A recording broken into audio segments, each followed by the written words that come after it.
of your brain, the pulsing heart of our living universe. Your frequency is ascending. Revolution-radio.com, revolutiontalkradio.com, revolutionradio.tv, freedomslips.com, and revolutionradio.rocks on Studio A, playing with the A-Team, baby. It's all tickled pink and proud to present Strange Universe Radio, with your host, man so nice they named him thrice, the man whose hands feel like Corinthian leather, the man who never gambles because he always wins. It is I, the Dr. Ambassador Sean David Morton. I'm the doctor and I save people. That's the job. And welcome to Strange Universe Radio. Welcome to this wild, wonderful, wacky Wednesday. Of course, I'm here with my ever-loving, trusty sidekick, the Papa Louie to my Quick Draw McGraw, the Sancho to my Man of La Mancha. I'm sorry. Sancho to my Man of La Mancha? Oh my goodness, did I forget who the Man of La Mancha's sidekick was? The Cato to my Green Lantern, or Green Hornet. Oh, I'm goofed up today.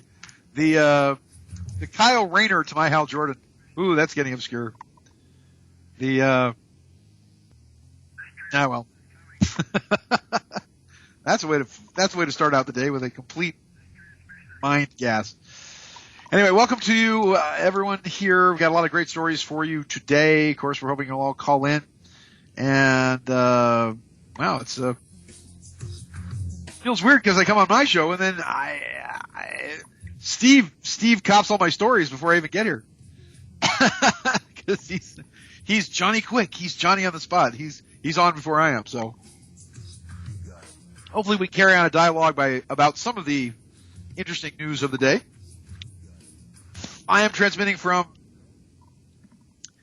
somewhere way off the strip in downtown Las Vegas. Actually, a friend of mine said, "Hey, come to Vegas. We'll go to this convention. We'll set up some big-time radio deals." And where are we going to stay? Oh, my buddy's got a place. Well, that place, I am couch surfing in an episode of, it's sort of a combination between Tobacco Road, The Hangover, and Lord of the Flies is all I can say. And I don't think I'm Piggy in Lord of the Flies, but it's the No-Tell Motel. It's what I call Flamingo Road, Tobacco Road. I'm suddenly stuck in the middle of a John Steinbeck novel somehow. So I'm couch surfing in this in this grotty, hot, non-air conditioned apartment. It's pretty miserable, actually. But yesterday, I was invited to go to the Toastmasters International Conference. So yesterday they had a special thing where I guess if you like to talk, I don't particularly care for talking, actually. I do it because I'm on the radio. But I don't. When I'm Steve snorts in my ear. I don't, really. I sit around, I hang out with my cats. My cats are great because they don't talk, so. Believe me, my wife does all the talking, which gets a little irritating when you can't even get a word in edgewise. Melissa's getting a little better. She has some great announcements for her as far as her health goes. She is a woman who is in, I kid thee not, in nonstop constant pain. I cannot even imagine the levels of pain that she's in all the time. And, first off, she's had bronchitis on the edge of walking pneumonia. Because she's also a woman that no matter how much I demand she take care of herself, she simply says no and won't do it. So every time she starts coming down with something, there I am trying to feed her spoogie drinks, stuff with a bunch of vitamin C in it. And now then vitamin C breaks out my skin. Oh no, my stomach gets upset. So I'm like, great, just get bronchitis then. So the bronchitis, she went to the doctor. She's doing the Z-Pack. She's doing the cough syrup with codeine, the whole thing. The challenge is that the cough syrup with codeine then suppresses the cough reflex.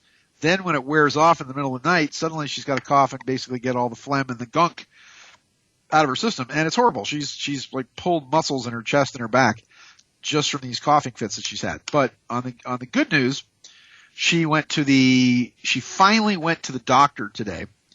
And, I hate to say we tapped into the socialist system in California, and we tapped into the socialist system in California. She actually got herself some California insurance or California Medicare or whatever it is, and she went to go see a specialist today.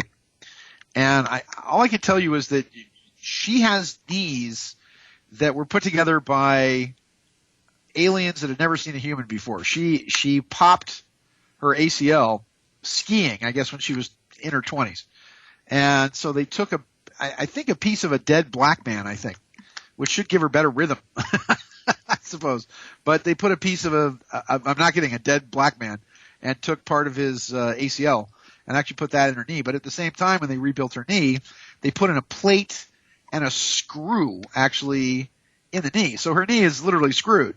So she went to the specialist today, and the specialist is looking at her is saying that basically that whatever's happened, the screw has either come loose or this plate has come loose. And so the screw is actually scraping against the inside nerves on the inside of her knee.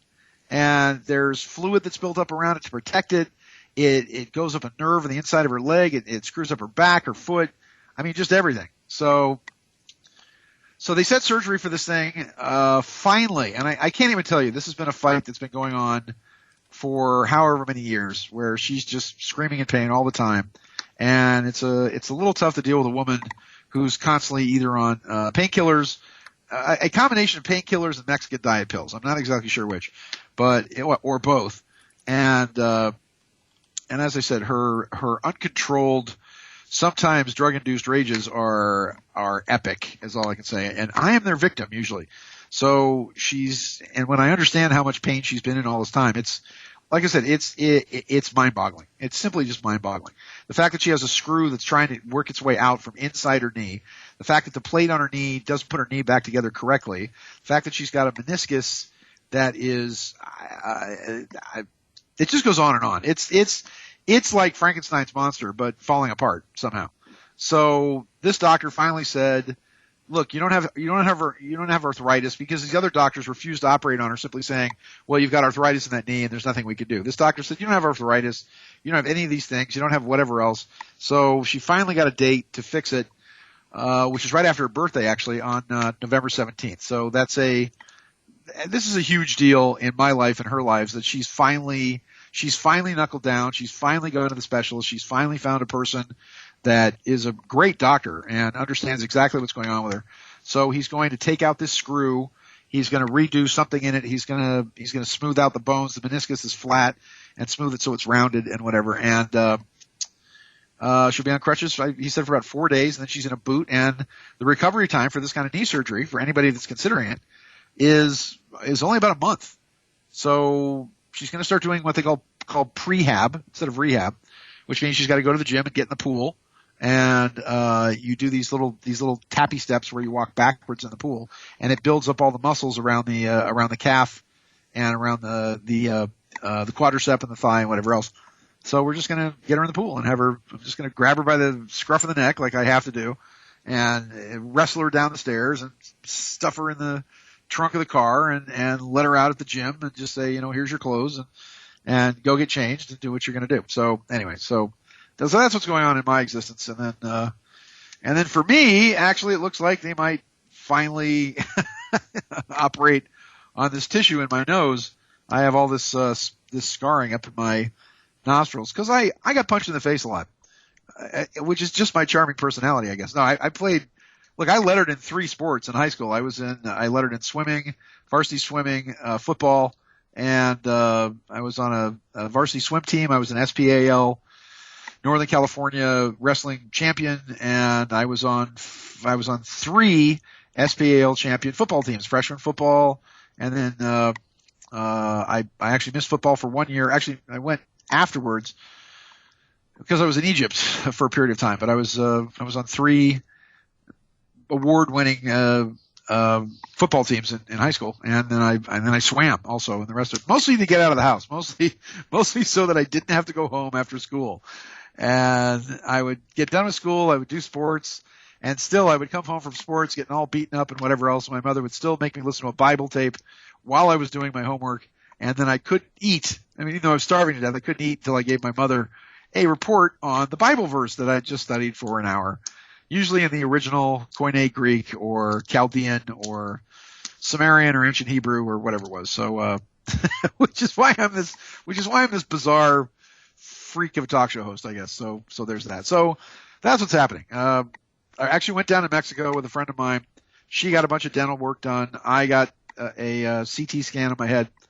And the doctor's looking at me going, how do you live like this? I have a space about the size of the width of a nickel, if you will, that my sinuses are fine. Actually, the weird thing about it is my sinuses are open, but I don't have any sinuses on the right-hand side of my skull. My brain is actually 30% larger in the frontal lobes where you absorb and repeat memory and information, but I don't have any sinuses on that side, which is kind of strange. But the nasal cavity itself is wide open, but there's so much scar tissue up in my head from having this. It's from all the hookers and the blow. Yes, of course. No, it had nothing to do with that at all. If I'd done blow, I suppose it would have maybe opened up my nasal passage, and that's why Stevie Nicks and Linda Ronstadt, and then I think probably Jerry Brown and maybe even George Lucas. I'm just saying I know that Ronstadt and Stevie Nicks had to have their nasal canals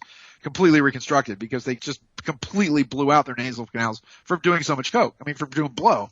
And that's another reason why Linda Ronstadt, again, I'm alleging this. I'm not going to say this flat out so that anybody sues me, but that's why Linda Ronstadt has dementia and a lot of other challenges or problems. Probably because she just went and destroyed the lives of everybody she touched, like Jerry Brown, like George Lucas, like whoever else she was going out with. So, but no, I didn't do any of that. I watched my friends do it. I was in the biggest nightclub in Southern California, and I watched them destroy themselves. And by the way, snort all my money up their noses, I might add. So, I mean, I've been probably a millionaire like 3 times, and every single time my friends steal my money because I know how to make it. And then I trust people that are my pals because I'm big-hearted and a soft touch to make decisions with it, I suppose. Or I give them money in enterprises that I know will probably never succeed. And my stepdad was the one, my Jewish stepfather, who taught me the secrets of Jew food. Costs too much. And he said, never do business with friends. And I always thought that was kind of ridiculous. And then I realized he's absolutely right. He says you make great friends through business, but you never do business with friends. And he said never loan money to friends either because you'll never see it again and it'll wreck the friendship. And he says if somebody asks you for money, just give it to them. And just say, here you go. Here's a gift. Be happy. Go away because you're never gonna get it. Never gonna get it back, and then it's just all bad from there. So that's that. So that is my I don't know who's doing this, but yes, it's I think this is Nighthawk sending me this, but yeah, you blew your nose from hookers and blow, and the moral of the story is don't buy your friends blow. Yes, thank you, Nighthawk. Comes from personal experience, no doubt. All right, let's get on and rocking with the show, but just once again, Melissa, thank you. I love you so much, and I'm overjoyed. And then she went to the doctor, and then she sprained her finger at the Costco, getting it jammed in a door. And I think just when I leave home, I have to put on I have to fit her for a helmet, and then just get the duct tape and wrap her in bubble wrap, and that way she can possibly leave the house because she's just done nothing but fall down and hurt herself and do whatever while I've been away. So anyway, so this conference lasts until there's a big thing tonight at 5:00, so I'm rushing over there after the show, and then a big conference thing tomorrow. I don't know what it's going to be. I don't know if they want me to talk. I don't know. I got invited to this thing, and they want to do some big time connections with radio, and I don't know, whatever else. And meanwhile, our film company, whether or not I should even report on this, but apparently they're just still filling out paperwork and still going through checklists of something and still dealing with Australians and Chinese. And, we have all this. The Chinese have all this money. And the Chinese, whether people know it or not, they thought next year they were going to make a move, but this year the Chinese are going to dump billions of dollars into the entertainment business here in the United States this year. And I think we just got given a choice. I kid you not on this. We got given a choice of having our corporate headquarters either in Beijing or Hanoi.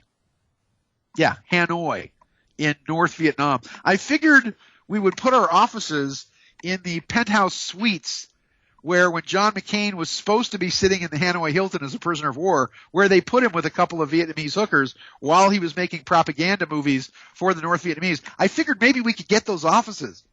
And then we can actually get John Insane of the Membrane McCain over, because he's a complete Vietnamese Manchurian candidate. I mean, whatever the Vietnamese want, he just bows and goes, yes, my master. Yes, my master. Yes, my master.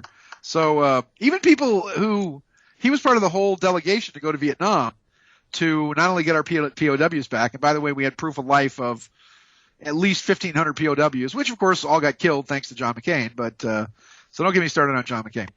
Somebody also said that there was, and Steve, if you want to find it, yesterday I know you sent me something. I haven't had any access to any sort of information here because, well, and also I've just had my head down, and I have my shoulder to the wheel and my nose to the grindstone because I'm finishing up book 3 of Sands of Time. So for those of you who are fans of the books, just know that we are definitely. I'm not staying in a hotel, but thank you. I'm not at a hotel. I'm on Flamingo Road. I'm in the Steinbeck novel. I think I'm in the Flamingo Apartments, somewhere around the 7,000 block, somewhere across the street from the Department of Motor Vehicles, in the Flamingo Road Westlake apartment somewhere. All I can tell you is they're horrible. They're just horrible. But it's good for me because I'm not going anywhere. I'm not doing much anything. And I grabbed my lunch and I went over to Caesar's Palace and I ate my Cuban press panini over there. And the lady said, "Would you like a drink with that?" And I said, "You're making me pay $12 for a sandwich. I don't think I can afford a drink with that." But thanks, Gare Bear, and thanks to Angela, and thanks to everybody else. I guess they're all going to this big conference up in Reading, where I am telling you, if you go to Reading, the Billies come out of the hills, man, in Reading, and there's a big something like anti-geoengineering conference up there in Reading, and I don't know. It's my buddy Ed Scrocky and J.B. Wells, and apparently Angela Black and her husband Wild Bill are all going to go up there and talk at this thing in Reading. So again, good luck, congratulations. Like I said, the Billies will come out of the hills, so have fun with that. A lot of beardy guys with shotguns on their back, that will usually have a deer that they've just hit with their truck, probably strapped across the hood of their cars. So so there is that. Now, all right, let's get on with the show here. Sorry about all the other stuff that's going on, but for those of you that are interested, I am blazing away on Sands of Time Part 3, which I think is going to be called the Isomer Protocol. And the book takes place, the last book, Sands of Time 2, ends with, I'm not going to spoil the ending for you, but ends with Ted Humphrey in a happy life with his wife Irina and their daughter Sasha and their rabbit farm up in Reno somewhere. And this book, and that probably ends about 96 or 97 or so. This book takes place between about 2003 and 2007 and has to do with some things that were going on behind the scenes that had to do with a dire threat to this world. Let's put it that way. One of many, I might add, that none of you were ever really aware of. So it's another tour de force of what happens in a place like Groom Lake, Area 51, the development of these things, and more interesting so, the actual deployment and application and construction of a very substantial space fleet, I guess you would say, that patrols the inner areas of the solar system. So as part of our first line of defense, if you will, against anything big and nasty out there. So there it is. Okay, so let's start at the beginning and figure this out. So a couple of things. I'm not sure if I should do this, but where was the see, now I have to go to something else here. Hold on. All right, well, we'll just start out. If you're looking for the links I sent you, they're in your personal. You got to go to your personal. Yep, I know, but then I got to find you because I'm not on my home computer. So there you are. I'm going to give you. There you are, you and Steven. Oh, it's so funny. This computer still has the picture of you and that Norwegian rocker guy. Life is just lucid dreaming with your eyes open. The guy who's pointing at your head. The old photo that you had with the guy who looks like sure. Ichabod Crane. I'm not sure who that is, but all right. What was his name again? Yeah, that's Jari from Winter Sun. Yeah. Oh, okay, from Winter Sun. I as I said, it was like a Scandinavian rocker or something. Okay, well, you did cover this, but let's start out with it because there's a lot of interesting material in it. Once again, Benjamin Fulford, we do go through his reports and read them out to you and kind of analyze them. But please do support Mr. Fulford. Please actually subscribe to his website. It's only $5. He's doing good stuff, and I think he's worthy of your money. It's benjaminfulford.net. And so Steve covered a little bit of this, but I just like covering it. we don't have that much time left in this hour, but Ben Fulford. And whenever he comes up with whenever he comes up with a report that's late, he usually writes them over the weekends, and he usually comes up with something usually on Monday. So when we have to wait until Tuesday or Wednesday for his reports, it usually means that something fairly important has been going on. And here he says, notice to readers, this week marks the beginning of my annual 1-month break from the internet. And for that reason, until August 25th, reports will cover topics that are not time sensitive. So recent events in the Middle East, he says, have been unfolding in a way that was explained to this writer several years ago by the Gnostic Illuminati. Since their predictions are coming true, it is worth mentioning other predictions and agreements reached by major secret societies behind the scenes. In the Middle East, Al-Qaeda is now rebranded as ISIS, a Western organization headed by an Eastern European former Comintern agent, wishes to erase the artificial borders created by colonial powers during the 20th century. Yeah, they are all artificial. I mean, Iraq, Iran, Kuwait, Syria, I mean, that entire area was basically carved up under Lawrence of Arabia when he was trying to come up with the Arab caliphate, whatever. Their aim is to create a new caliphate ranging from North Africa to the borders of Iran. Let me interject here. If you want to learn more about this and you want the true history of everything, please, you can order my book, The Dark Prophet, Veil of the Antichrist, where I talk all about the caliphates and all about the conflict between Rome and Islam and put it into a fantastic action-adventure form that's all kind of the real history and whatever else. So here he says, the caliphate will have a loose federal structure based on historical and ethnic boundaries. There will also be an 800 years overdue peace accord reached between the Shia and Sunni factions of the Islamic world.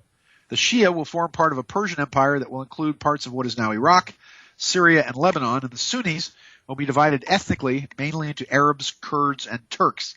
Israel will become a Jewish autonomous zone within the caliphate, and the borders of the caliphate will extend across northern Africa. At least that is the plan, as explained to this writer by the Gnostic Illuminati, members of the Bank of International Settlements, members of the P2 Lodge, and other sources.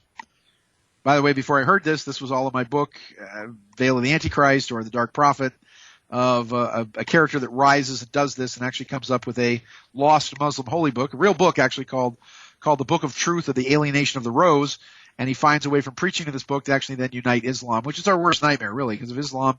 If 1.2 billion Muslims actually finally start getting along, that's big trouble. All right, so he says there may be some moving of ethnic groups to new regions in order to make possible the creation of trouble-free borders. This could lead to some further turmoil before the dust settles. Sub-Saharan Africa is also already in the process of becoming an African federation. The artificial colonial boundaries are expected to be redrawn along ethnic and linguistic lines. The exploitation of Africa, where resources are removed from the region by tax-evading transnational corporations, is already in the process of being phased out. As the process ends, Africans will become more like Arabs in the sense that they will be rich as a result of natural resources. So, anyway, all right, back to Ben Fulford. Ray Moore was Skyping in. I don't know what you were trying to say. Saying something about who was doing the drumming for the subs. What was he saying? Oh, I don't know. No idea. No, I don't know what he's talking about. Just people come in with random things. You know, it's like having a house party where having a problem getting into the chat. Who was drumming for the subs? Okay, Ray, I have no idea. So, but thanks anyway. Who are the subs would probably be the person. Yeah. Who are the subs? Okay, Ben Fulford. Let's get rid of him. Sub-Saharan Africa. He's Sub-Saharan Africa. Is that who he's talking about? Who's doing the drumming for Sub-Saharan Africa? I would think everybody, because jungle drums usually drum when there's trouble. At least that's what Tarzan says. Sub-Saharan Africa is also already in the process of becoming an African federation. The artificial colonial boundaries are expected to be redrawn along ethnic and linguistic lines.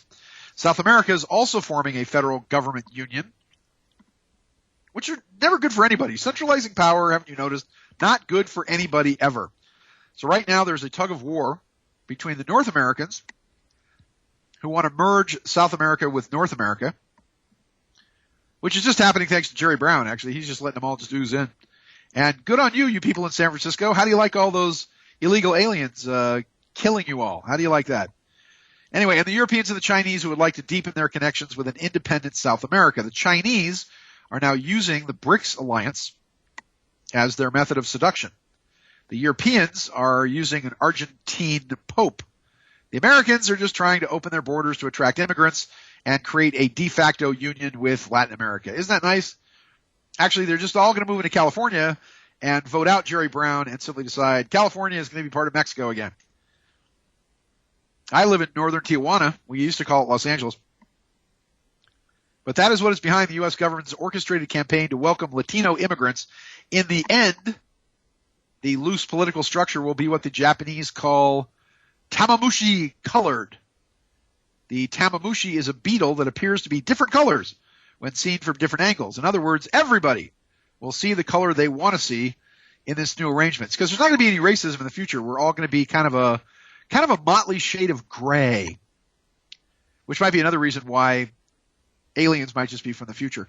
The only reason I think that aliens probably aren't from the future is because I know what we evolve into. We have stalks for eyes, and then we're giant butts with a pair of thumbs. That's all we do. That's how we communicate with our thumbs and some kind of device and a giant butt from sitting in a chair. The United States, as part of its shift east, will become increasingly integrated with China, its main source of finance. I would disagree with that because a large majority of the companies in China are all controlled by the United States. I might also add that the Chinese, and I disagree with Fulford here, the Chinese are Japan on steroids like they were in the 80s and early 90s. For every product that Japan makes, which costs $1, Japan spends about 98 cents on production, which means that if the United States sneezes, the whole world gets the flu. And if we stop buying all their crap through Walmart, as an example, which, by the way, I don't know if those 7 Walmart stores are still closed due to Jade Helm 15 actually turning them all into military bases.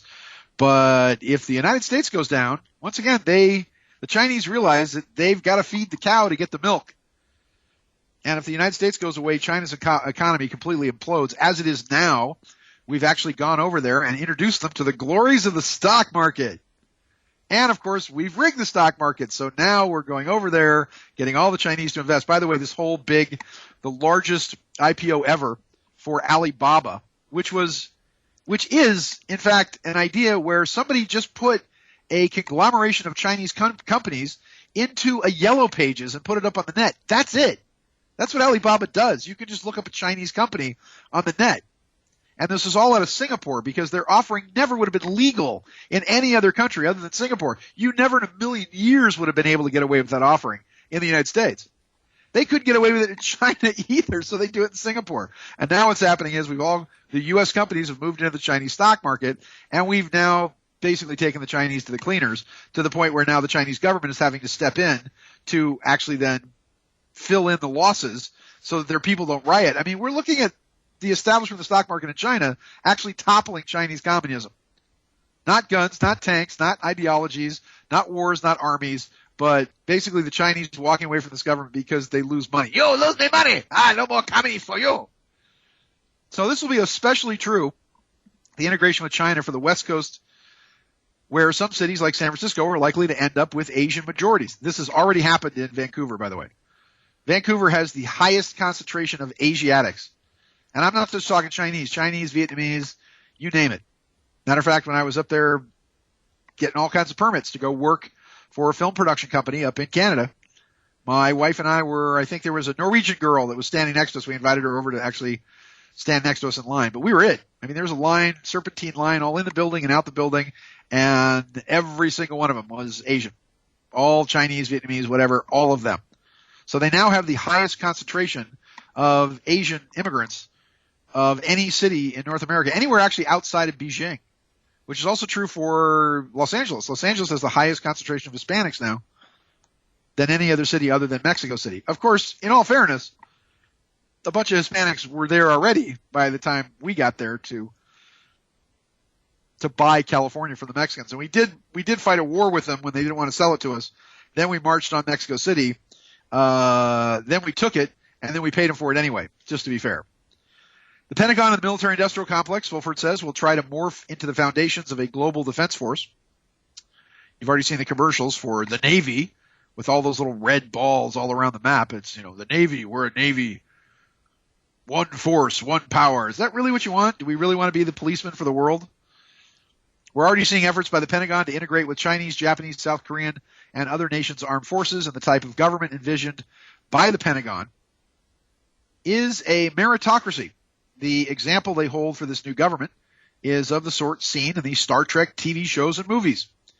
For Europe, the long-term scenario calls for the center of European power to shift to Germany and Russia. This dispute over the Ukraine and possible upcoming troubles in Eastern Europe, especially Serbia, are all part of the process of settling the borders of influence between Russia and Germany. Now, the French and Mediterranean countries will find their economies increasingly dominated by Russian and German influences, including large flocks of Russian tourists along the Mediterranean. England is expected to stay aloof and try to remain an international trading and financial hub, increasingly neutral along the lines of Switzerland. Militarily, it will stick with fellow Anglo-Saxon countries like Australia, Canada, New Zealand, and the United States. In Asia, China will assume its traditional role as the Middle Kingdom. Their view is to be seen as a place of compromise and moderation and win-win solutions. The Chinese also say they want to have the influence they deserve as the nation with the largest population and largest economy on earth.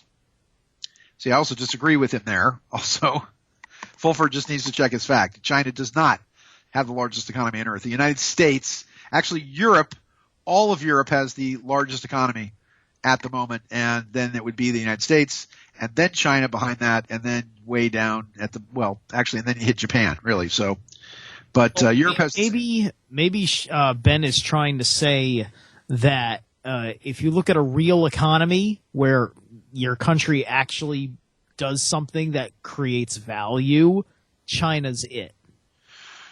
Because we have the largest economy, like our money has the largest influence, for instance, but America, if you took away the fiction, what does America actually have? I'm not sure. But however, history backs this up, and they do not see any profit to be made from being militarily aggressive or trying to control other countries. I also completely disagree with them there as well, because the whole point of Mao Zedong's Long March and what they call the Long March missiles, the whole point of it was an eventual conquest of the United States. Now, I also think that them turning away from Chinese communism and them wanting Coke and all the stuff that we have here is just going to make them more dangerous. And does he forget that we've actually fought 2 wars against China in the latter half of the 20th century? I mean, we were basically fighting them in Korea by proxy. We fought them in Vietnam by proxy. So people just seem to forget all this stuff. The nations of Asia outside of China will remain separate from the central core for good historical reasons. The Mongolians, Koreans, and Japanese are all members of a distant linguistic group that traces its ancestry to the pastoral peoples of the Eurasian plains. Their language is very different from Chinese, with a basic difference in word order. And while in English and Chinese the word order is subject, verb, object, I go home, or I go home, ah! Now where's the ah in there? For the pastoralists, it is SOV, as in I home go. Nonetheless, and you have to yell, no matter what Asian language it is, you have to scream it at the top of your lungs. And no matter what you say, I love you! It has to be followed by ah! I don't know where that linguistic thing comes from. Nonetheless, as has always been the case, the pastoralists will retain deep ties with their farming Chinese neighbors. Now, Southeast Asia, for its part, is dominated by people who fled China during various periods following regime change, so they also have a historical allergy to excessive central Chinese control. In other words, East Asia will be roughly divided into China and non-China East Asia. Oh, let me also remind Mr. Fulford, Tibet. And let me also remind Mr. Fulford, Taiwan. And let me also remind Mr. Fulford, islands that the Chinese basically just say, mine. So does he forget that the Chinese also murdered, half the population of Tibet when they moved in? So he's apologizing for a lot of these Asian peoples who have been rather savage over the course of the last 70 years. The other giant power, he says, that will possibly grow to equal or even overshadow China is India. India has a much younger population than China. The percentage of Chinese under 15 years old is 17%, compared with 31% for India. Also, 50% of India's population is under 25 years old, and 65% are under 35, while China is rapidly aging. Well, yes, thanks to the fact that China instituted a rather savage one family, one child policy, which led to little girls being put into sacks and tossed off bridges like kittens that you wanted to get rid of, or having them all adopted all over the world, or orphanages, or whatever else. So now you also have what they call the little emperor, where you have the usually sons or single male child families, and they don't want to go work on the farm. They want to go in the city, so thanks to their enforced savage population control, yeah, that's what it is. I think Fulford just forgets this stuff when he throws all this stuff out. Anyway, so he says, so demographic trends as they stand now show India will start to overtake China within a couple of decades. Let me also point out, too, having been to India and lived in India, they have more 4.0 valedictorians in India than we have kids. They speak English very well. They have a parliamentary system. They have British banking. When the British left India, and quite frankly, I think it was a gigantic mistake. I think if they just let the British go on their own, I think it was a huge mistake for China to kick out the British. But that's just me. I am for independence and I am for self-determination and all that. And they are way better off for actually having the British there at one point because of their schools, their banks, their language, etc. And they're now posed to basically take over the 21st century. Chinese government officials, for their part, are studying the possibility of importing brides from India to make up for the excess amount of unmarried males created by China's one-child policy. They now have close to 80 million. 80 million. That is the population of California, basically most of the western United States. All single. And now you've got like cousins marrying cousins and dogs marrying cats, and it's weird. So they've got 80 million single Chinese men that don't have women, thanks to this policy. Anyway, the long-term end result from such a demographic move could eventually become something known as Chindaya or Chai India. That's interesting. I can't see Indian women actually going to marry Chinese guys because the Indians hate the Chinese. They just do. So these long-term economic, political, and demographic trends are going to force an end to the current Western-dominated United Nations, the World Bank, International Criminal Court, the IMF, the BIS structures, etc. The Western nations, especially the United States, now have the choice of either fairly opening their international institutions to the rest of the world or just keeping their heads in the sand and slowly withering away. I think it also underestimates the United States. Again, the United States, we don't play fair. We just don't. So one good plague, one good biological war, one big bomb, everything goes away. The other big issue the peoples of the planet will have to deal with sooner rather than later is the question of how to regulate large transnational corporations. Many of the biggest corporations are more powerful economically than most nations of the world. Because they operate across borders, they constantly seek loopholes and migrate to places where corrupt officials let them get away with murder, pollution, even tax evasion. Either new international institutions or regulations are put into place to control them, or corporations will take over the world, which they already have. When corporations take over the government, it is known as fascism. In other words, if the nations of the world do not do something about this situation ASAP, we will end up with the fascist New World Order. We're not there already? All right, so there you go. There's Ben Fulford. Please, once again, subscribe to Fulford's deal, benjaminfulford.net, and take a look at it. I think people that put things out there deserve to get reimbursed for it. Okay, the Animas River has been one of the great disasters, and this is what's very interesting because the disaster at the Animas River in Durango, Colorado, Durango, Colorado, by the way, is just north of the Dulce Archuleta Mesa.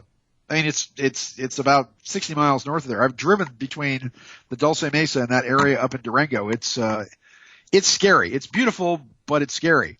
Now, here's a letter to the editor that was actually written to a paper there. And let me see. It was written Thursday, July 30th. And here's what it says. I came to Silverton this summer to enjoy my retirement, appreciate nature, and prospect the mountains for unique minerals. I came here to enjoy a simple life with no TV and no politics. But unfortunately, that has changed. Your Environmental Protection Agency dilemma has caused my blood to boil. Based on my 47 years of experience as a professional geologist, it appears to me that the EPA is setting your town and the area up for a possible Superfund blitzkrieg. In regards, remember, this was written, let me give you the date of this again. This was written July 30th, okay? July 30th. In regards to your meeting with the EPA on June 23rd, Mr. Hestmark's, EPA's representative statement, quote, "We don't have an agenda," unquote, is either ignorant naivete or an outright falsehood. I am certain Mr. Hestmark's hydrologists have advised him what's going to happen when the Red and Bonita portals are plugged and the grand experiment begins with unknown and foreseeable results and possible negative consequences. Here's the scenario that will occur based on my experience. Everything I'm about to tell you actually happened after this man predicted it. Following the plugging, the exfiltrated water will be retained behind the bulkheads, accumulating at a rate of approximately 500 gallons per minute. As water backs up, it will begin filling all connected mine workings and bedrock voids and fractures. As the water level inside the workings continues to rise, it will accumulate head pressure at a rate of 1 psi per each 2.31 feet of vertical rise. As the water continues to migrate through the fill interconnected workings, the pressure will increase. Eventually, without a doubt, the water will find a way out and will infiltrate uncontrollably through connected abandoned shafts, drifts, rises, fractures, and possibly from talus on the hillsides. Initially, it will appear that the miracle fix is working. Hallelujah! But make no mistake, within 7 to 120 days, all of the 500 GPM flow will return to Cement Creek. Contamination may actually increase due to disturbances and flushing action within the workings. This grand experiment, in my opinion, will fail. And guess what? Mr. Hestmark will, and guess what Mr. Hestmark will say then? Gee, plan A didn't work, so I guess we will have to build a treatment plant at a cost to taxpayers of $100 to $500 million. Who knows? Reading between the lines, I believe that has been the EPA's plan all along. The proposed Red and Bonita plugging plan has been their way of getting their foot in the door to justify their hidden agenda for construction of a treatment plant. After all, with a budget of $8.2 billion and 17,000 employees, the EPA needs new big projects to feed the best and justify their existence. I would recommend that anyone who owns a home, property, water well, or spring in the Cement Creek drainage take water samples ASAP to protect themselves from groundwater changes that may be caused by an EPA plugging operation. God bless America, God bless Silverton, Colorado, and God protect us from the EPA. Dave Taylor, Farmington, New Mexico. And actually here it is. Actually, Steve, since you have that story, you've got that story handy, right?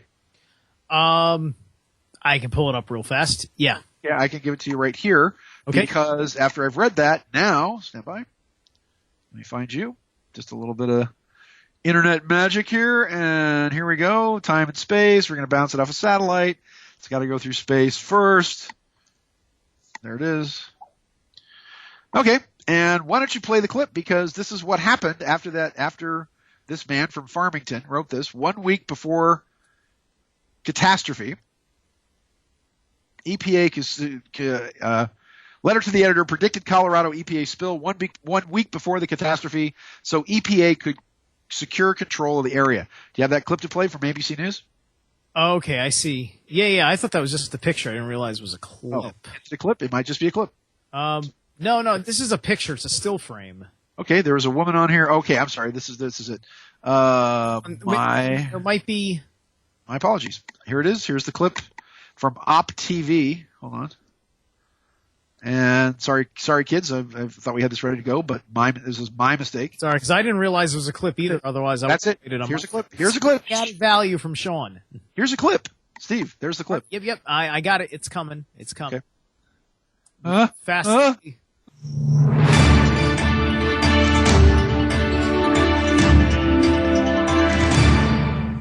Hello, I'm Molly Hughes in the Denver Post newsroom with some of our top stories from DPTV, and we begin with breaking news. We've gotten word that about 1 million gallons of mining wastewater has spilled into a tributary of the Animas River in San Juan County. Health and environmental officials say the waste is acidic and contains high levels of sediment and metals. Durango residents are being advised to minimize their water usage for at least 3 days, and warnings have been issued to farmers and recreational water users. The water release was triggered Wednesday by the Environmental Protection Agency as it investigated contamination at the Gold King mine north of Silverton. This is a developing story. You can check our website for updates as the investigation unfolds. The jury is expected to get the case today. That's it. And a guy in the newspaper from Farmington, New Mexico, told you all of this was going to happen. This is a multi-$100 million scam by the Environmental Protection Agency to destroy the environment, to allow them to spend this money, to allow them to somehow justify their dumb existence. Yeah. Look, there was somebody on the Republican stage at the debate, and I forget who it was. It wasn't Donald Trump. It may have been maybe it was Ted Cruz. Again, Ted Cruz seems like a good guy, but he's from Canada. So wouldn't that be funny if Ted Cruz actually then gets the nomination for president? And then the Supreme Court comes down and says, sorry, can't be president because you're born in Canada. Then that leaves us only one person to vote for, which would be the Hildebeest. Wouldn't that be crazy? But Ted Cruz was Bernie Sanders is actually way ahead of Hillary in the polls. So I imagine why, because Bernie Sanders actually has something to say. He's actually appealing to the radically Marxist, socialist, far left-wing base, who realized that Hillary became a shill of the pharmaceutical companies and you name it. I think that all these politicians should be required, like they do in NASCAR, as an example. NASCAR has all the patches of everybody that sponsors the car actually on the cars. I think they just need to wear a coat or some kind of cloak or covering that has all the patches of all the corporate sponsors of all these people. But I believe it was Ted Cruz's one, or one of them said, I forget. There's so many and they all just kind of blend together. But somebody said, the day I become president of the United States, I will use my pen, and with the power of executive order, I will rescind one by one every single executive order. I will undo Barack Obama. I am waiting for that day to come. Oh, am I waiting for that day to come? Jeb Bush isn't going to do it, but maybe one of these guys, who knows? So, and if there are people out there dumb enough to vote for Hillary Clinton, I mean, if you're really that stupid, it's just, of course, I was stunned at the 2012 election as well. I didn't think Romney was a good candidate. Nobody else did either, but I certainly didn't see, and Obama did not win by that ginormous a margin either. But anyway, so I'm just saying that the EPA is one of those things that just needs to be undone. All these things need to be undone. Department of Education, the EPA, the Atomic Energy Commission, all these federal agencies. First off, they're unconstitutional, which is why they're all offshore corporations. And I'm just wondering what's going to happen now that Puerto Rico is bankrupt, but that's a whole other story. All right. Once again, are aliens watching us? Are they Galians? Are they the men in pink? Are they here to turn us gay? Are aliens watching us? Mysterious pink UFO spotted by the International Space Station by internet conspiracy theorists. Now, wait a minute. When you see a UFO taken by the cameras of the International Space Station, how does that make you a conspiracy theorist? If you're saying, oh, look, there's something in a picture, but a mysterious pink orb has been spotted floating above the International Space Station, and conspiracy theorists believe it's evidence of alien life. Well, okay. In that case, it could just be, I don't know, something else that the military has. A strange UFO was spotted on a NASA live feed from the orbiting space station and comes weeks after the space agency cut the feed after 3 glowing objects were spotted in the sky. And by the way, this is the one time that I would like to thank all of you internet trolls who live in your grandma's basement under a bridge and eat billy goats. If not for you watching the feeds of the International Space Station 24 hours a day, we would never have cool stories like this. So bravo, snotty kids living at your parents' house. The new sighting has been uploaded to YouTube, where it has amassed 160,000 views. We need them to maybe start pointing the ISS camera outward and stop treating people like children, says YouTuber StreetCap1, who uploaded the footage. Some of the comments in the video have accused StreetCap1 of doctoring the footage, but the YouTuber insists it is genuine. The small dot of light can be clearly seen above the station as the camera pans across, and not everyone is convinced that the aliens are watching us.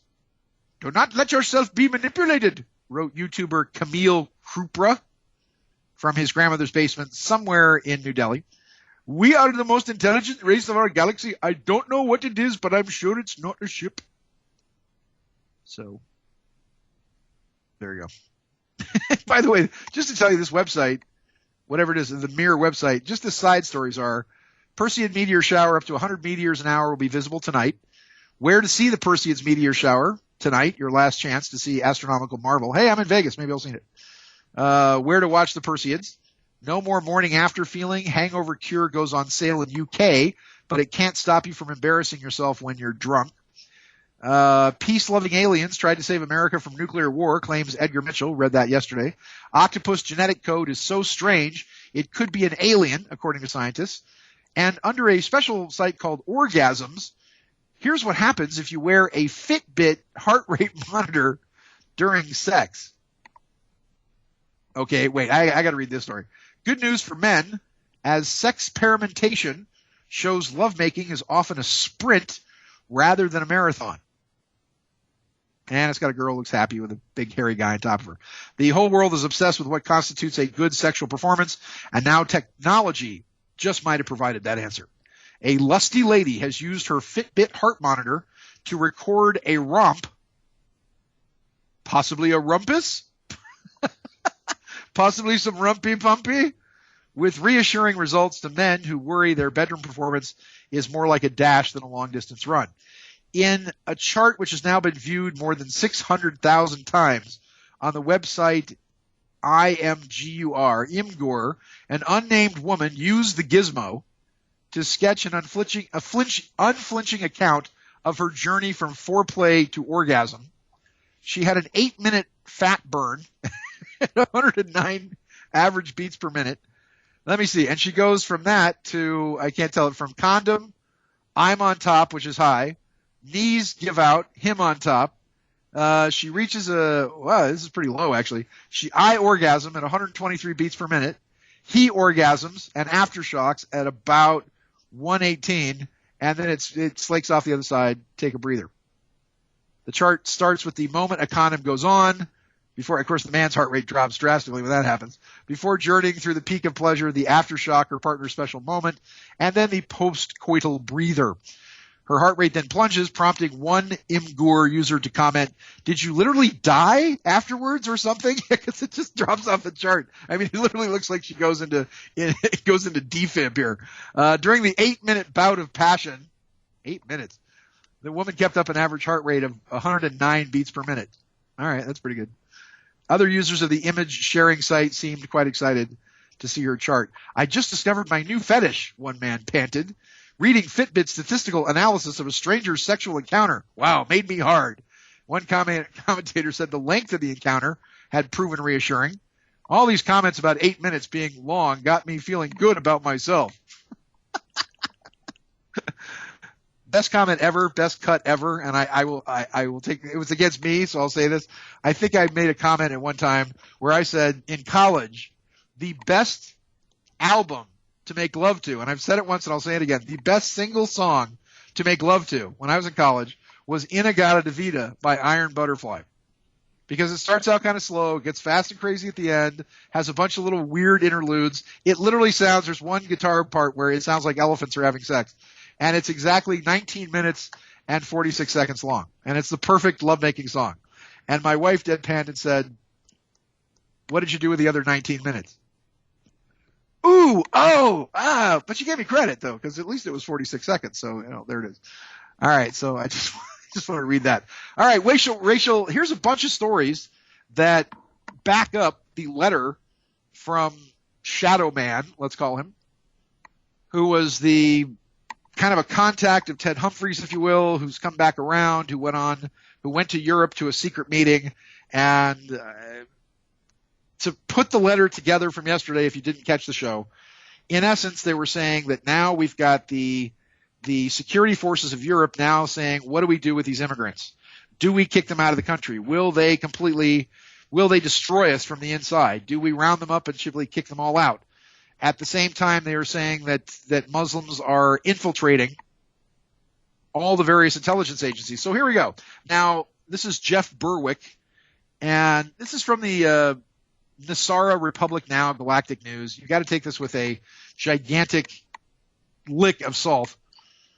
I mean, enough salt to feed an entire herd of cows.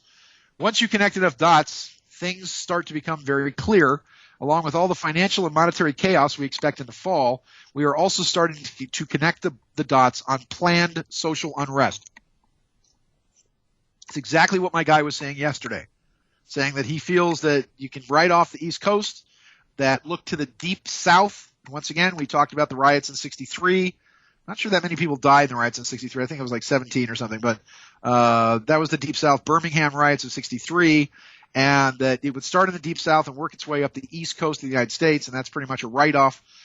And here this Jeff Berwick says, today we noticed that the African Socialist Uhuru movement, which means freedom, I think Uhuru is the male and Uhura, and I only know that because of Star Trek, not like I speak Swahili. But the Uhuru movement is holding its annual conference in Chicago in late September.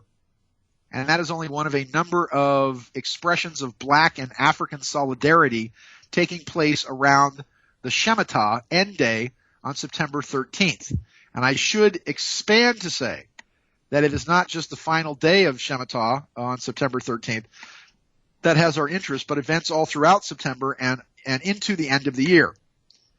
I was the first person to start saying this, by the way. I was the first person to tell you that September is the beginning of this 2-year cycle. It's not just going to be September. Things start in September.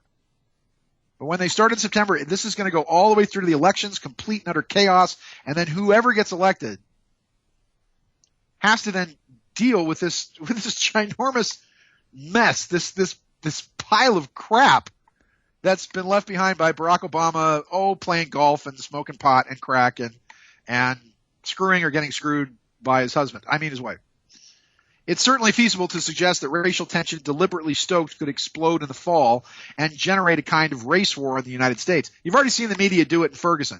And then you saw the media completely make up a story that then triggered this unrest. You saw the media not so much make up a story in Baltimore, but a group of Black policemen, in essence, grabbing a guy who's already had spinal damage and whatever, and the guy dies. The man who should have been sitting in a hospital is out committing crimes, and they're blaming a bunch of Black officers for it, and suddenly, it's police brutality, and Baltimore explodes. Except for that one woman that beat the crap out of her kid. She's still my hero. Sherry something. But they've been trying to provoke it, which is what the Confederate false flag event was all about. Europe has its own form of ethnic confrontation that can be seen in the increasing tension between Muslims and the local communities. You can't walk the streets of Marseille anymore because of the Algerians. Because, they are, I'm telling you, the Algerians are savages. They still practice female circumcision. I couldn't even say it. It was kind of shocking. Female circumcision where they cut off a woman's clitoris. So I don't know. What the hell does that make her? More obedient? But you can't walk the streets of Marseille. It's done. It's been taken over almost entirely by a radical Algerian Black Muslim element in France. And you should see what's happening in Europe. And I predicted all this when I wrote my book, Dark Prophet, in 2009. I told everybody this was going to happen. I even had a scene of a fruit seller lighting himself on fire in Tunisia, which exactly happened. It must have been remote viewing or something, but it's exactly what happened. Because in my book, this guy lights himself on fire. He's got a big sign that says, "May the Prophet save us," and all of his friends videotape it, and they put it up on YouTube and all the social media, and it triggers this massive collapse of government. So get my book. You can still order it. We got a bunch of them.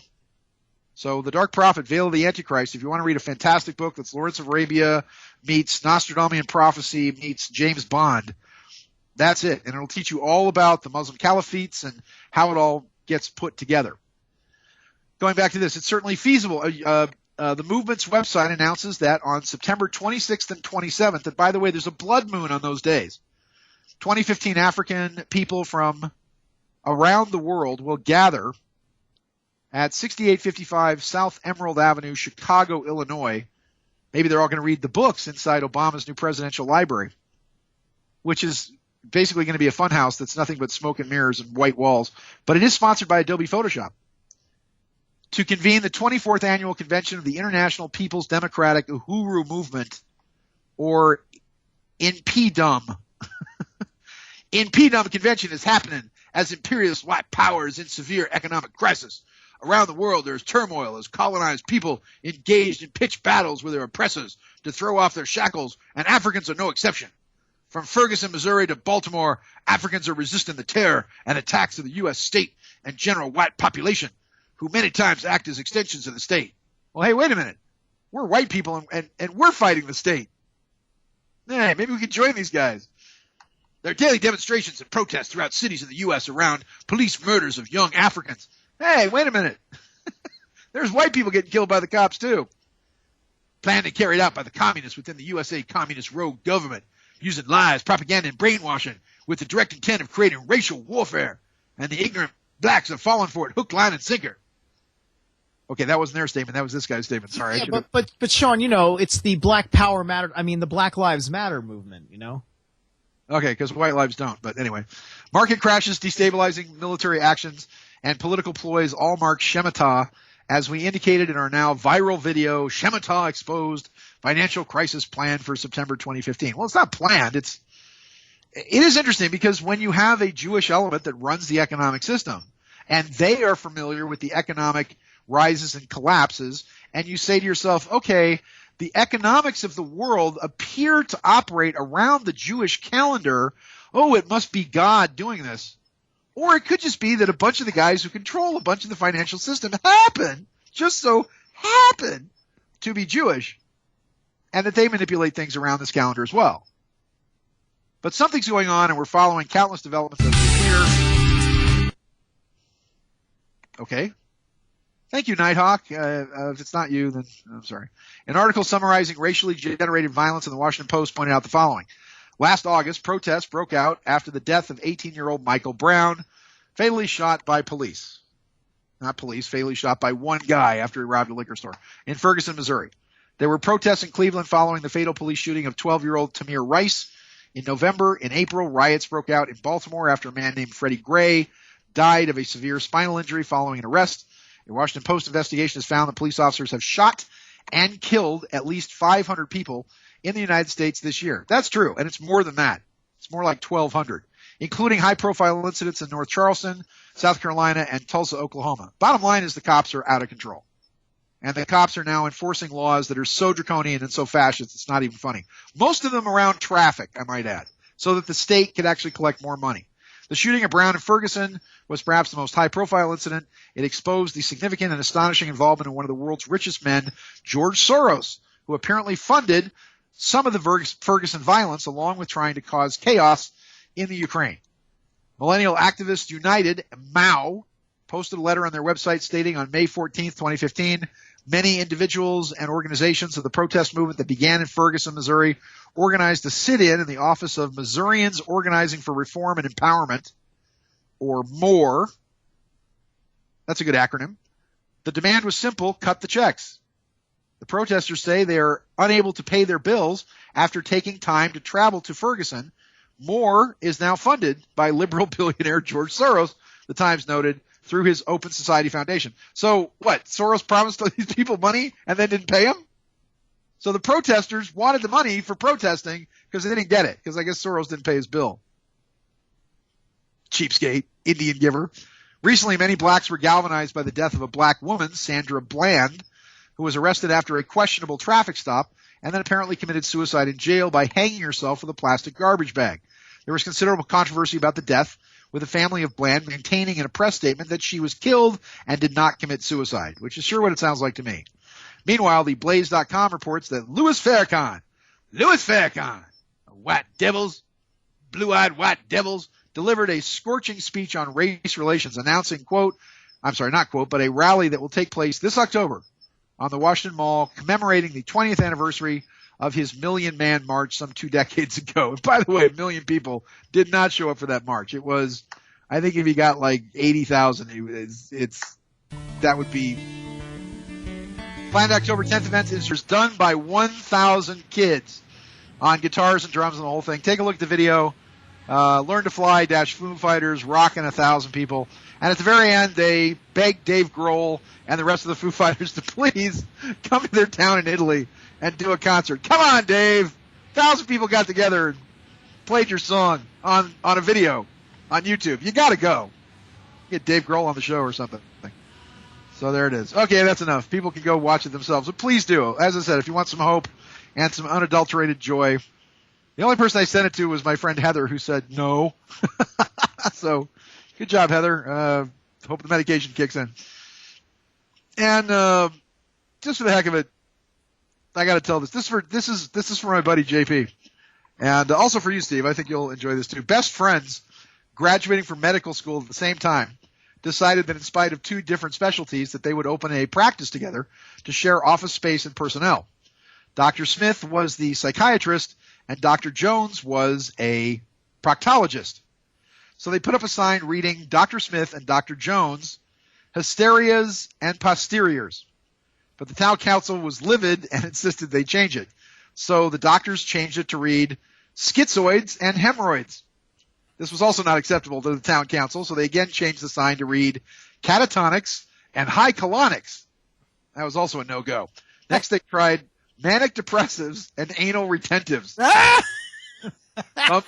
Thumbs down again. Then came up with an idea, minds and behinds. Still no good. Another attempt to result in lost souls and buttholes. That was my favorite. Lost souls and buttholes. That was also, see, that would be somebody who, if I was a UFO preacher, that would be my sermon every week. Lost souls and buttholes. So they tried nuts and butts. No way. Freaks and cheeks. Still no good. Loons and moons. Forget it. And almost at their wits' end, the doctors finally came up with Dr. Smith and Dr. Jones specializing in odds and ends. Everybody loved it, and they got the approval of the city council. Odds and ends. Odds and ends. Yes, that's how it was. Now, I also believe this was kind of fun. Jeff Foxworthy, who apparently is like the richest comedian alive, and I saw him once in concert, and he did. I kid you not, 45 minutes about him getting a proctology exam where the doctor had to stick his finger up his patootie. But he did come up with something very witty. And he says, have you ever wondered why it's okay to make jokes about Catholics, the Pope, Jews, Christians, the Irish, the Italians, the Polish, the Chinese, the French, including French Canadians, that's how Jeff Foxworthy talks, the elderly, rednecks, and bad golfers, men, women, blacks, whites, etc., but it's insensitive to make jokes about Muslims. Well, it's time to level the playing field and be politically correct by including the Muslims. Number one, if you refine heroin and opium for a living, but you have a moral objection to liquor, you might be a Muslim. If you own a $3,000 machine gun and a $5,000 Stinger rocket launcher, but you can't afford shoes, you might be a Muslim. If you have more wives than you have teeth, you might be a Muslim. If you wipe your butt with your bare hand but consider bacon unclean, you might be a Muslim. If you think vests come in only 2 styles, bulletproof and suicide, you might be a Muslim. If you can't think of anyone you haven't declared a jihad against in a fatwa, you might be a Muslim. If you consider television dangerous but routinely carry explosives in your underpants, you might be a Muslim. If you were amazed to discover that cell phones have uses other than setting off roadside bombs, you might be a Muslim. And if you have nothing against women and think every man should own at least 4, you might be a Muslim. And if you find this offensive and don't tell all your friends about it, you might be a Muslim. And if you find this offensive and don't forward it as part of the problem in America, then get your head out of the sand. So there you go.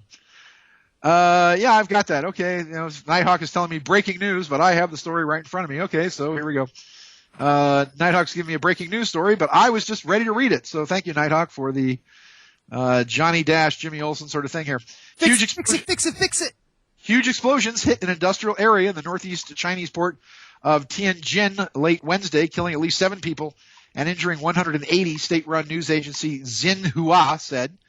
State broadcaster China Central Television said the explosions erupted in a shipment of explosives, because that's what happens when you ship explosives. They do kind of blow up. 11:30 p.m. local time, which is, I think, 2 days from now, whatever the time is over there, triggering a blast wave felt kilometers away.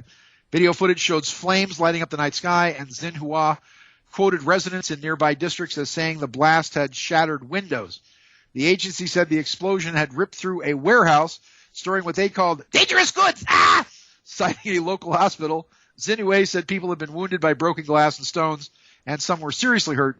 Central Television said on its website there had been 2 explosions within 30 seconds of each other, and that about 100 fire trucks had been sent to the scene, which is pretty difficult because there are no Chinese fire trucks because they can't find anybody to drive them. Xinhua said fireballs from an initial blast had ignited further explosions on premises nearby. That's by Andy Roche and John Stone Street. So there you go. See, we covered that story before it was even a story. So, but thank you for your contributions, Nighthawk. All right, now to the real stuff here. Thank you. Passing it on. Thank you, sir. All right, I read the Nassara thing. Wait, the rest of the Nassara thing, which is all kind of crazy, but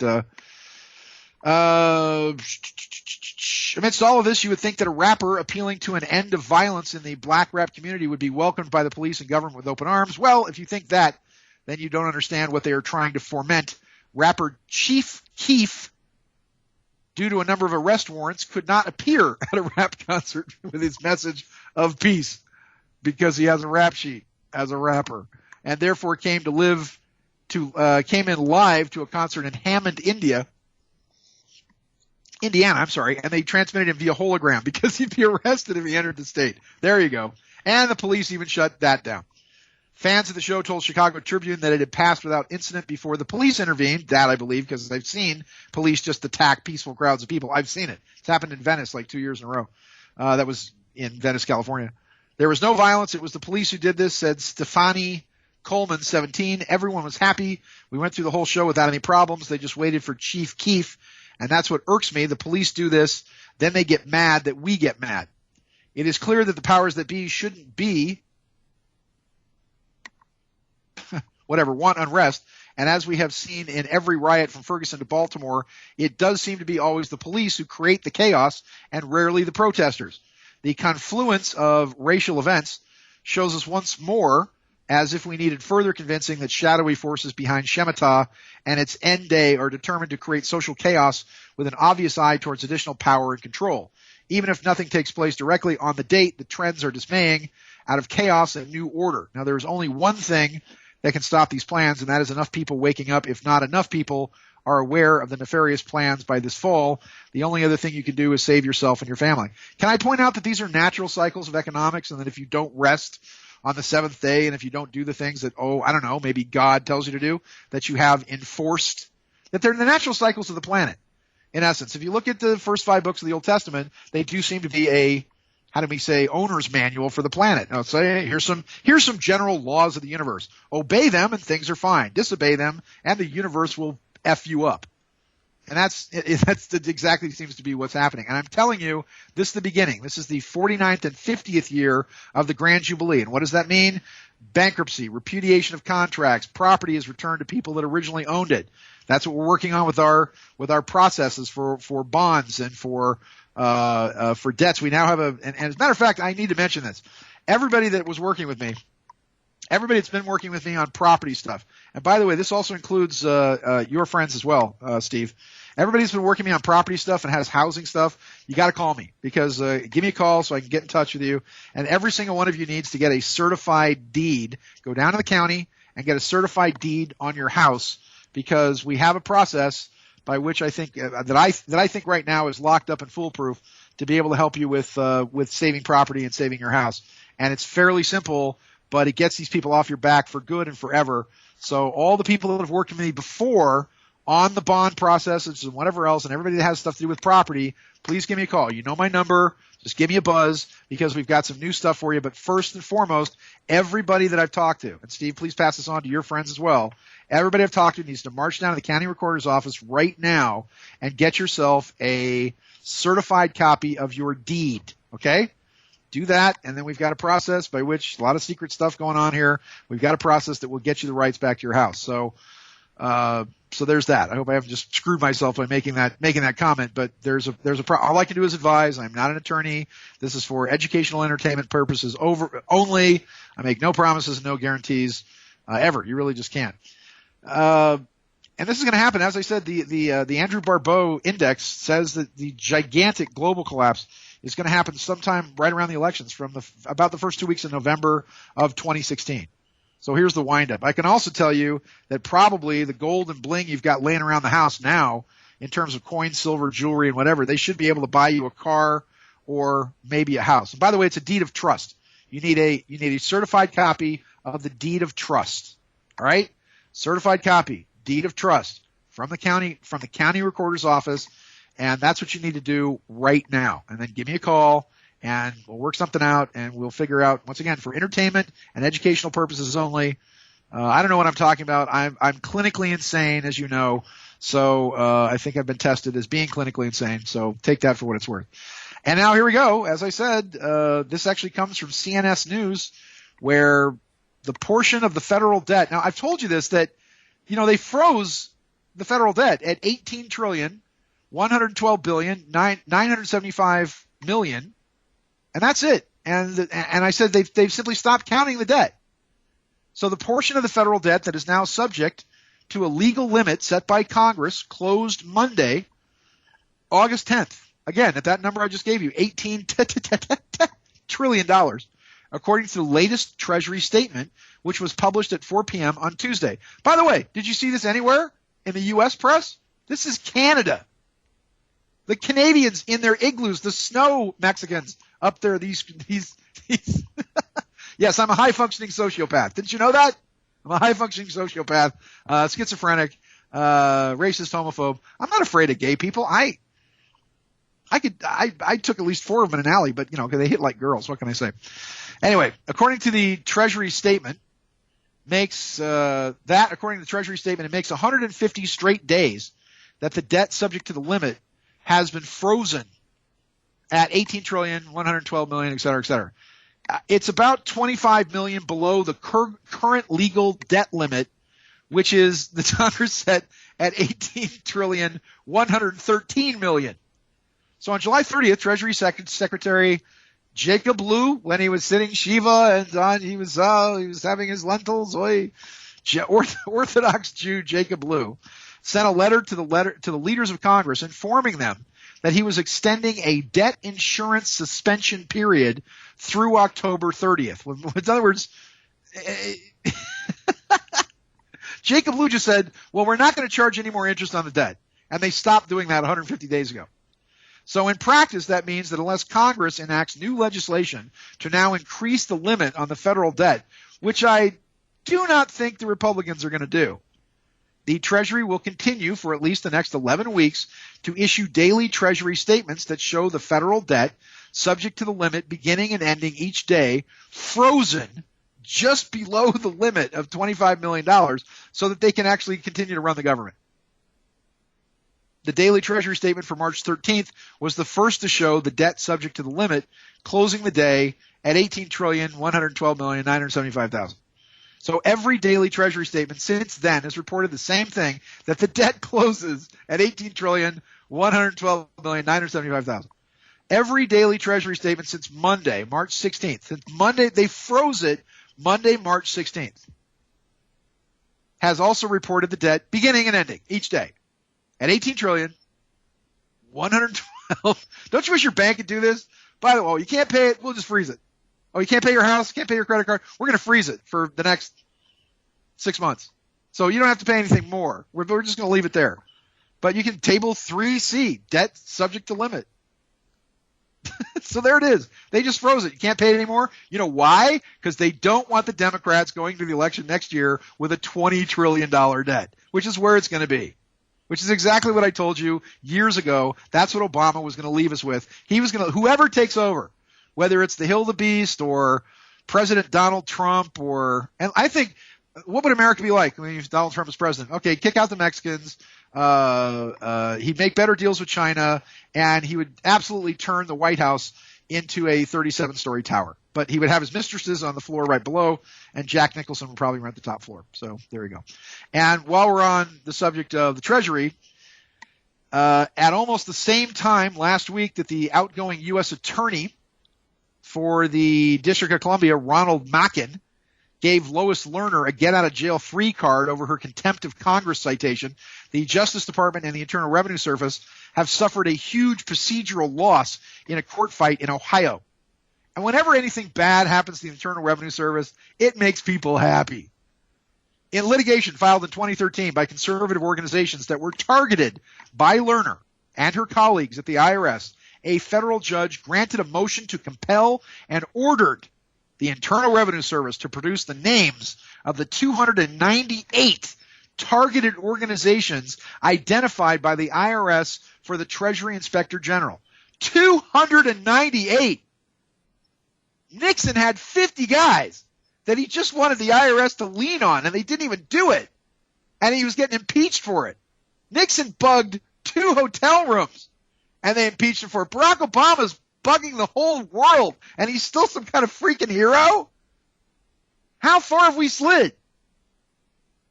In 2013, NorCal Tea Party Patriots, the Faith and Freedom Coalition of Ohio, the Texas Public Policy Foundation, and a number of other conservative organizations, 10 in all, sued the IRS, Treasury Department, Lois Lerner, and other individual IRS employees. They describe themselves as organizations comprised of individual citizens who have joined together to exercise their rights to freedom of speech and expression and dissent from the policies or ideology of Barack Obama, the current administration. They claim that on the basis of their beliefs, they've been subjected to delays and intrusive scrutiny during the tax-exempt status application process, and according to the 10 plaintiffs, this violated the Privacy Act, the First and Fifth Amendment, which, by the way, the IRS violates every day, and 26 U.S.C. 6103, a federal statute that protects the confidentiality of tax return information. And a federal judge ordered the IRS to produce the names of the 298 targeted organizations identified by the IRS for the Treasury Inspector General. So not only were they denied their status, but Obama and Eric Withholder were trying to figure out ways to prosecute them.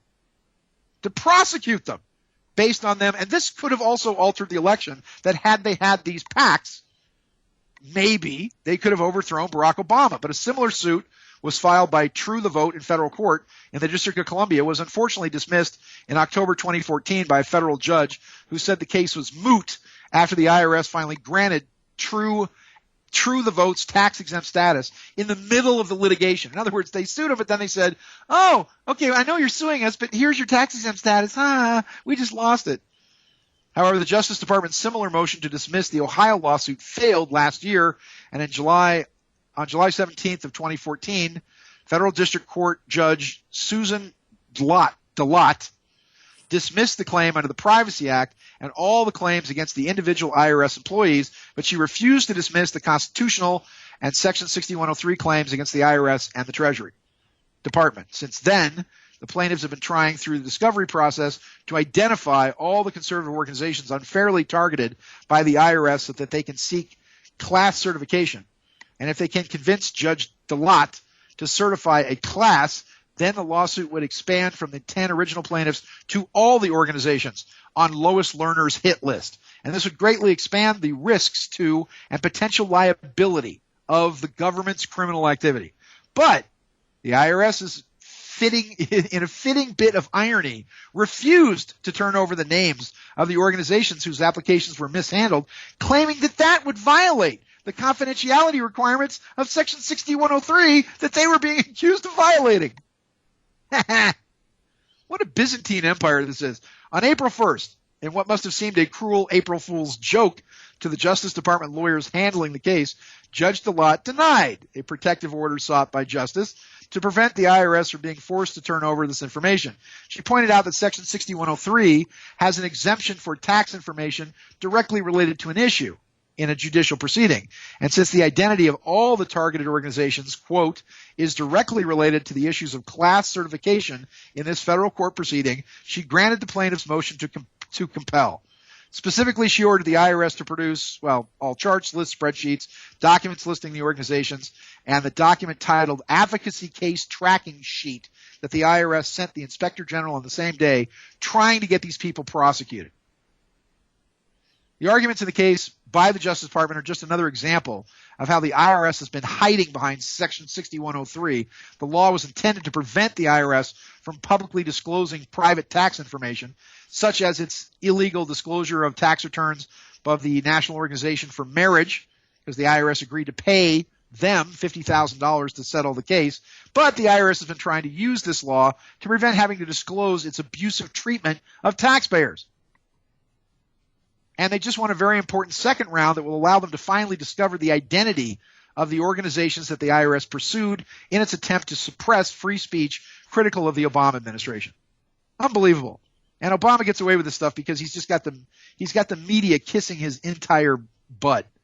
And last but not least, as I said, I don't know how much time I got here, but as I said from yesterday, a Twitter account claiming to be run by a supporter of the Islamic State has published a spreadsheet allegedly showing the names, email addresses, and passwords of hundreds of military and government workers. I told you about this yesterday in the letter from my top secret pal who went over and met and said, what do we do about these guys? They've infiltrated our intelligence organization in the police in Europe.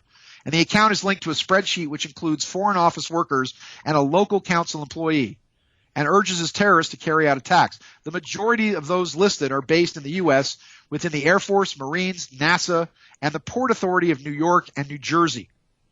It's unclear how old the information is or whether the passwords are still valid. A link to the spreadsheet was first posted by Australian terror recruiter Neil Prakash. And Twitter accounts pointing to the spreadsheet have been repeatedly shut down, but new ones keep popping up. A message at the top of the spreadsheet says, "Oh, Crusaders, as you continue your aggression towards the Islamic State and your bombing campaign against the Muslims, know that we are in your emails and computer systems watching and recording your every move. We have your names and addresses. We are in your emails and social media accounts. We are extracting confidential data and passing on your personal information to the soldiers of Khalifa, who soon, with the permission of Allah, will strike at your necks in your own lands. So wait. We too are waiting." So there it is, a fatwa upon all those who hate Strange Universe Radio. This is I, the Sean David Morton. I'm the doctor. I'm here to save people. Thanks for playing. Thanks for being here. Once again, all my people out there with property issues, get your deed of trust, please. Certification of your deed of trust. Then give me a call, and we'll talk about it after that. All is one life is